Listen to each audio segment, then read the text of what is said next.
पंचायत चुनाव का बिगुल बज चुका है और पंचायत चुनाव अब बहुत नज़दीक आ रहा है। बक्सर ज़िले की अगर बात कर ले तो दूसरे चरण से पंचायत चुनाव की शुरुआत हो रही है। हम अभी मौजूद हैं सिमरी प्रखंड में, जहां 10वें चरण में चुनाव संपन्न कराए जाने वाले हैं। समय अभी बहुत है, लेकिन प्रत्याशी जो है अभी से ही मैदान में उतर चुके हैं और जनता के बीच सीधे जाकर जनता से संवाद कर रहे हैं। हम मौजूद हैं सिमरी प्रखंड के पैगंबरपुर पंचायत के बड़का सिघनपुरा गांव में और हमारे साथ मौजूद हैं मुखिया प्रत्याशी बिमलेश कुमार ओझा उर्फ पप्पू ओझा जी। तो सीधे हम उनसे जुड़ेंगे और जानेंगे कि पंचायत चुनाव में उनके मुख्य मुद्दे क्या होंगे और जनता उनका कितना समर्थन कर रही है। सबसे पहले बिमलेश जी, चैनल में आपका स्वागत है। बहुत बहुत धन्यवाद, आपने हमारा इंटरव्यू लेने के लिए यहाँ तक चल के आए। पंचायत चुनाव की अगर हम बात कर ले, पैगंबरपुर पंचायत की जो मुख्य समस्याएं हैं वह कौन कौन सी हैं, इसके बारे में थोड़ा बताएं। शिक्षा और स्वास्थ्य यहाँ का प्रमुख समस्या है, और एक और जटिल समस्या है कि हमारे पंचायत में जो भी मुखिया बने हैं आज तक रोड का निराकरण नहीं कर पाए हैं। और यहाँ पे एक और ट्रेड चलता है, घरवाद परिवारवाद। तो लोग मुखिया बनने के बाद अपने घरवाद और परिवारवाद के नारा को बुलंद करते हैं और अपने परिवार का ही विकास केवल करते हैं। और यहाँ जो प्रमुख समस्या है रोड का, आज़ादी के 70 साल के बाद भी आज इस गांव में आने के लिए एक भी रोड नहीं है। 7 दशक के बाद, आज़ादी के साथ। हाँ। अच्छा, हम पार्ट बाई पार्ट अगर करके चले तो पंचायत की अगर बात कर ले, आवास योजना, पेंशन योजना या अन्य जितनी भी सरकारी योजनाएं हैं, उनकी क्या स्थिति रही है? स्थिति है, बन रहा है। मान लीजिए कि आवासीय है, उसमें लोग कमीशन ले रहे हैं। मान लीजिए कि 1.5 लाख का आवास का स्कीम है, तो उसमें 20,000 रुपये मुखिया को कमीशन देना जरूरी ही है। नहीं दीजिएगा तो आपका काम नहीं हो पाएगा। भ्रष्टाचार। बिल्कुल।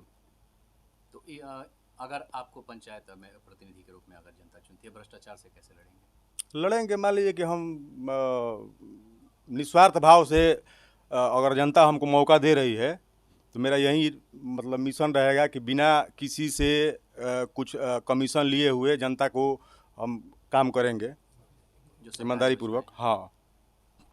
अच्छा, आपके मुख्य मुद्दों की अगर बात कर ले, पंचायत चुनाव में आप किन मुद्दों को लेकर के जनता के बीच में? देखिए, आपको मैं बता देना चाहता हूं कि मैं विगत 4 से 5 वर्षों के बीच में मजदूर कार्ड 700 लोगों का बनवाया हूं इस पंचायत में। वो भी 350 बैकवर्ड लोगों का, 350 फॉरवर्ड लोगों का। उसमें भी मेरा जो देखने का नज़रिया था, वो तो बनता केवल लेबर क्लास के ही लोगों का है, लेकिन उसमें हम सब लोगों को मिलाकर लगभग 700 लोगों का कार्ड बनवाए हैं, जिसमें हर साल 6,000 रुपया लोगों के डायरेक्ट खाता में, बिना कहीं दौड़े, बिना कहीं कार्यालय का भाग दौड़ किए, लोगों के खाता में डायरेक्ट पैसा आता है। अच्छा, उसके बाद अगर किसी का भी तबीयत खराब हो, उसके पास पैसा नहीं है, उसका मैं प्रबंध जिला अस्पताल में या बनारस या पटना अपने पैसे के बल पे मैं करता हूँ। गाड़ी की व्यवस्था कराता हूँ, एम्बुलेंस की व्यवस्था कराता हूँ, पैसा भी खर्चा करता हूँ। जिसको देना होगा वो दे, जिसको नहीं देना होगा, दबाव नहीं है कि पैसा हम इतना लगाएं तो आपसे लेंगे ही लेंगे, ऐसा मेरा नियत नहीं है। और सबके दुख सुख में मैं साथ खड़ा रहता हूँ। अच्छा, सबसे एक जटिल समस्या अगर गांव की हम बात कर ले, गांव में एक सबसे जटिल समस्या आती है अतिक्रमण को लेकर के। अतिक्रमण एक ऐसी समस्या है जिसकी वजह से जो सड़कें हैं वो अब गली के रूप में परिवर्तित हो चुकी हैं। अतिक्रमण से आप कैसे निजात दिलाएंगे पंचायत को? जनता मौका अगर दे रही है तो जनता के सहयोग से ही अतिक्रमण से हम गांव के जो रोड नली गली है उसका निजात हम दिलवाएंगे, जनता के सहयोग से ही और प्रशासन के सहयोग से। देखिए, जनता मुखिया को चुन देती है और चुनने के बाद मुखिया के अंदर ईगो आ जाता है कि नहीं, हम मुखिया बन गए हैं, दबंगई पूर्वक ये काम करेंगे। तो ऐसे काम नहीं होता है। जो जनता मुखिया बनाई है उसके सहयोग से ही किसी भी समस्या का निदान बैठकर हम लोग करेंगे। ऐसा नहीं है कि हम अकेले चाहेंगे अतिक्रमण को मतलब हटा दे तो नहीं हो पाएगा ऐसा काम। उसके लिए अगर बात कर ले, गांव की आपकी एक मुख्य सड़क है जिसको हमने देखा है, जल जमाव की स्थिति वहाँ पर है। वही तो मैं आपको बता रहा हूँ कि जो भी मुखिया बना, गांव के प्रमुख समस्या का एक भी निदान नहीं किया।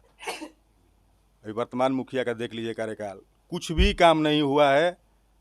जनता असंतुष्ट है। हमारे गांव की संकीर्ण गली है, उसमें भी ऐसा नली का निर्माण लोग कराए हैं कि अगर बाइक से आप आने जाने का प्रयास करेंगे तो लगेगा कि पैर आपका टूट जाएगा। गलियां तो हमने भी देखी है। हाँ, बहुत संकीर्ण गली और डिवाइडर टाइप का नली बन गया है। विकास करने का ये तरीका नहीं है ना। सरकार पैसा दे रही है लेकिन उसको मतलब सिस्टमेटिक ढंग से कोई काम नहीं मुखिया कराया है। जनता आपको क्यों चुने, एक हमारा सवाल होता है कि जनता आपको अपने प्रतिनिधि के रूप में क्यों चुने? क्योंकि मैं जनता के सुख दुख में बराबर खड़ा रहता हूँ। बराबर जनता के सुख दुख में 12 बजे रात में भी हमारे पास कोई कॉल करता है तो मैं खुद गाड़ी ड्राइव करके पटना, बनारस, कहीं भी जाना हो, अगर दिल्ली भी जाना हो, कलकत्ता भी जाना हो, उस समस्या के निदान के लिए तो मैं खुद ड्राइव करके और उस समस्या के निदान के लिए मैं दिन रात एक कर देता हूँ। जनता का क्या मिजाज है? जनता का मिजाज एकदम बहुत बढ़िया है और जनता मूड बना चुकी है कि युवा नेतृत्व इस पंचायत में होना चाहिए और 90% युवा मेरे साथ हैं, बुजुर्ग भी साथ हैं, सबका आशीर्वाद है और मेरा सरकार बनने जा रहा है यहाँ पे।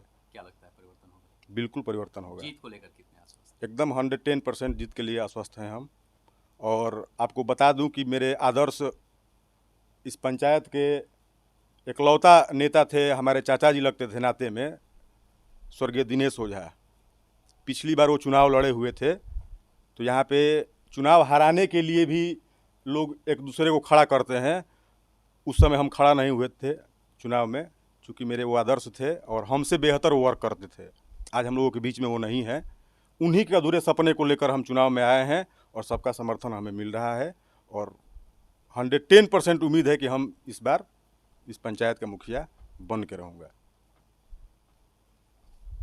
चलिए, तो ये थे हमारे साथ पैगंबरपुर पंचायत से बिमलेश कुमार ओझा जी, जिन्होंने अपनी बातें बेबाक तरीके से रखी हैं और बताया है कि पंचायत में भ्रष्टाचार पूरी तरह से चरम पर है। अगर पंचायत के लिए उनको जनता अपने प्रतिनिधि के रूप में चुनती है तो वो इन सारी समस्याओं का निदान करेंगे। कैमरामैन मनीष के साथ सुमित पांडे, DTV भारत, बक्सर।